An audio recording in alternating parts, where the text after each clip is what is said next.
وذكر فإن الذكرى تنفع المؤمنين. Abdullah ibn Mas'ud radiyallahu anhu a dit: suivez et n'innovez pas. Vous avez ce qui vous suffit et toute innovation est un égarement. Abdullah ibn Abbas, le cousin du prophète sallallahu alayhi wa sallam, qui a reçu la dua du prophète sallallahu alayhi wa sallam, qui a fait invoquer Allah pour lui, pour demander qu'Allah le rende versé dans les sciences de la religion et qu'il lui enseigne l'explication du Coran. Il a dit: il n'y a pas une année qui vient pour les gens sans qu'ils y créent des innovations et qu'ils font mourir des sunnas, des traditions du prophète sallallahu alayhi wa sallam, jusqu'à que toutes les innovations elles vont être vivantes et toutes les sunnas du prophète sallallahu alayhi wa sallam elles vont mourir. Qui dit ça? Abdullah ibn Abbas, le savant de cette communauté, le compagnon du prophète sallallahu alayhi wa sallam. Abdullah ibn Omar, qu'a-t-il dit radiyallahu anhu? Il a dit: toute innovation est un égarement, même si les gens y voient du bien dedans. Toute innovation, c'est un égarement, même si les gens y voient du bien dedans. Omar ibn Abdel Aziz, rahimahullah, qu'est-ce qu'il a dit?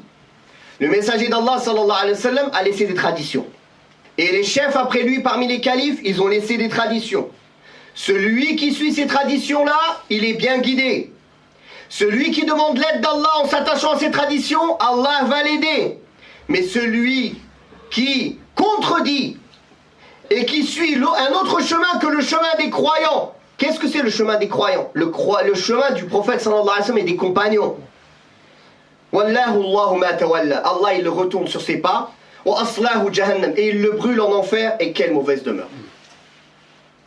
Ibn al-Majishun, un élève de l'imam Malik, rahimahullah, a dit: j'ai entendu l'imam Malik dire: celui qui invente ou qui innove dans l'islam une innovation et qui voit que c'est une bonne chose, alors il a prétendu que Mohammed sallallahu alayhi wa sallam, il a trahi le message. C'est comme s'il insultait le messager d'Allah sallallahu alayhi wa sallam de trahison, que c'est un traître. Celui qui invente quelque chose que le prophète sallallahu alayhi wa sallam n'a pas fait, c'est comme s'il dit Rasulullah c'est un traître. Pourquoi? Parce qu'il, comme si le prophète sallallahu alayhi wa sallam il avait caché des choses. Car Allah il lui a ordonné de transmettre toute la religion. Il n'a rien caché, sallallahu alayhi wa sallam. Car Allah a dit: aujourd'hui, je vous ai complété votre religion. وقل رب زدني علما